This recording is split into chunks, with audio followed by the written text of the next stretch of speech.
what do you think will define this election? What issues will define this election? Will the winner of the presidential election be determined by the media narrative, of how the economy is doing, what gas prices are, or will the election be defined by social issues? I think that the election is going to be defined by economic issues, but perhaps if the debates between the two candidates really gets heated, I think what we're going to see is an election based around two different philosophies about the economy, about what economics is, and what the state's role in the economy is. So I think that the two candidates have, even despite all of the talk from progressives about there not being a big difference between the Democratic and Republican Party, on some issues that's correct, but I think on this it's not. That the Obama camp is going to argue that state intervention into the economy is crucial for the America's national interest, and the Romney camp is probably going to argue that it's destructive.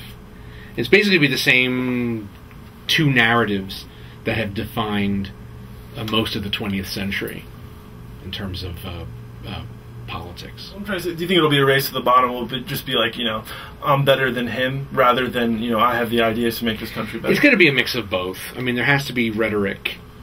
Romney's going to have to use some rhetoric that what I did in Massachusetts was better, that I was I ran large corporations, therefore I'm more qualified than him. And it's going to be a lot of that. But I don't think that's going to be the real substance. The real substance is going to be a difference of economic vision. One that sees basically a kind of neoliberal vision of the state getting off the backs of industry and corporations.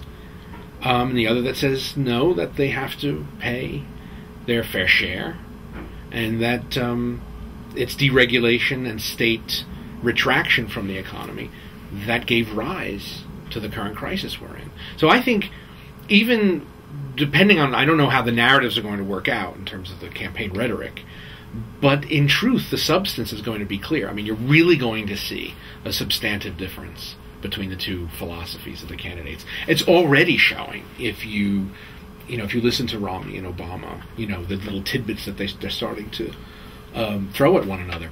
It's all coming down to this difference in economic philosophy. So with respect to the race to the bottom question, that's inevitable, because there's going to have to be, for both of them, to capture the independent sector of the voting population, there's going to have to be some kind of something given to the populist rhetoric.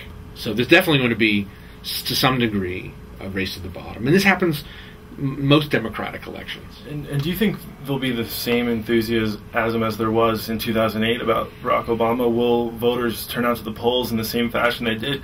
Especially because you've seen a president who's marginalized his base, if you could call it that, the left, and hasn't made as big concessions to the left as other past presidents have.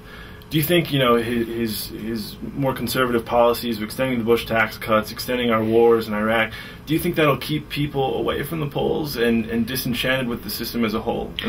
Well, I think first thing is that the Bush tax cuts are not something that the president extended. That's an issue for Congress. So there's really not much that he could have done about a lot of tax policy, since tax policy is largely voted on by Congress. Secondly, he got us out of Iraq, so he didn't really extend it.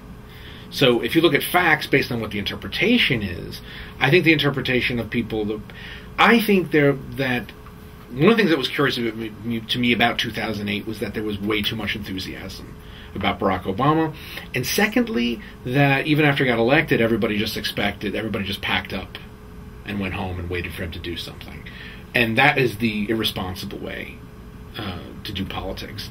That the fact that the progressives, whatever fragmented groups are left of a once vibrant progressive movement in the United States, is when your man gets into office, you have to keep on top of him to make sure that he does the things. You put him there. He is accountable to you. And he has to know that he's not going to get your vote next time if he doesn't do what you want him to do. The progressives didn't do that. Now, with Bush in 2000 and in 2004, Bush had to listen to the evangelical Christians. He had to listen to those other conservative groups, whether they're economic conservatives or they're social, cultural conservatives, because he knew he needed them. So that was the success of Bush in that respect, knowing how to play to those numbers. But for Obama, I think that the problem really is that you see a lot of bankruptcy of liberal ideas in Obama. There's just not a lot of, defending what's left is basically it. Defending Social Security, defending Medicare, not really even defending progressive taxation. There's really just not a lot.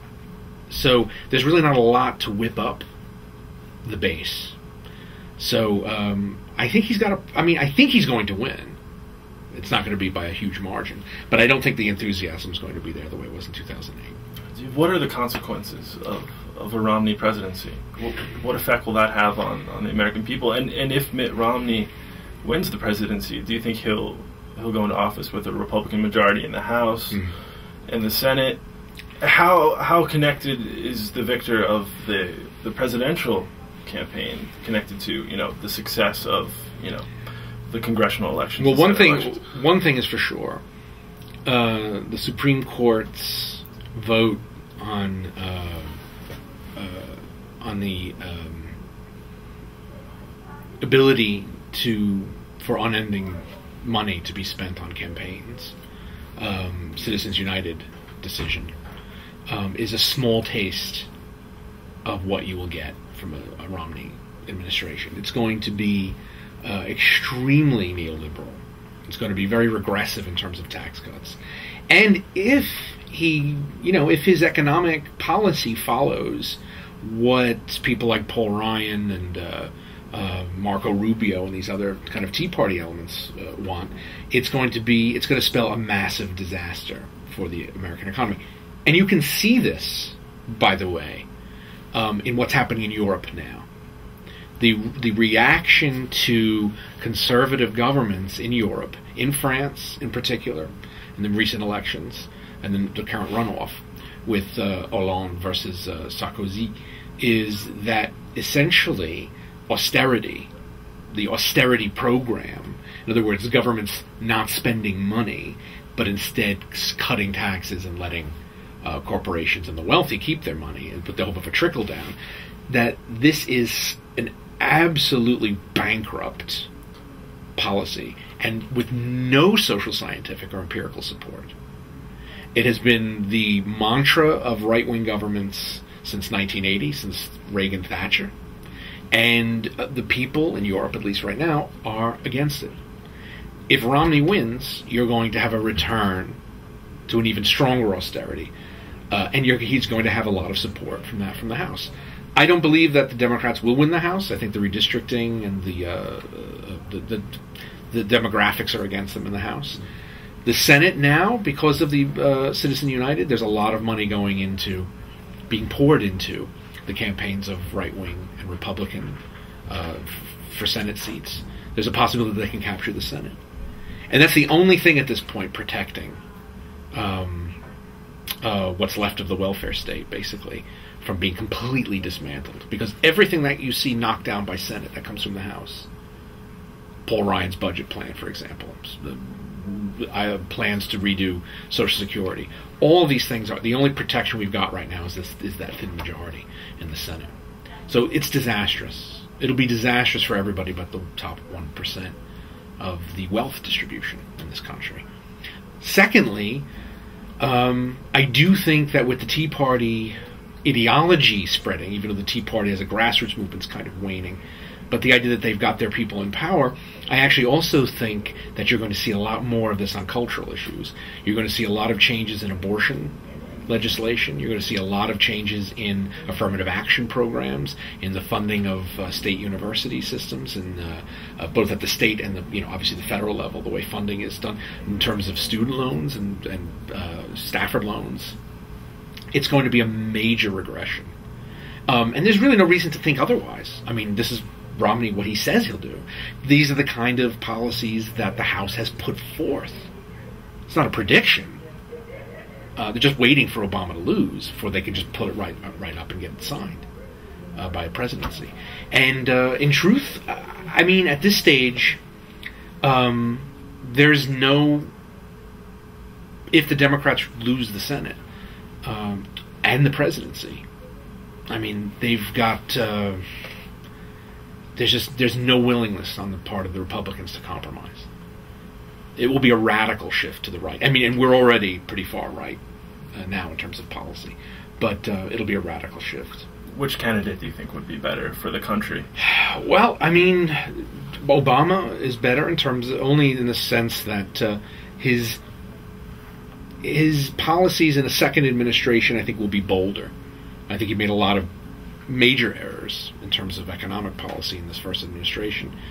But I think in the second administration, he would be bolder, move away from the austerity paradigm.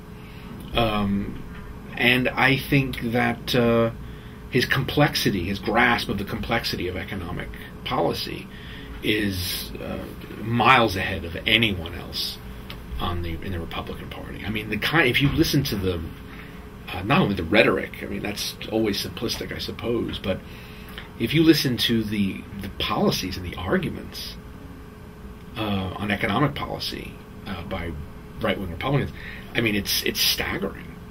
I mean, they just don't have a clue.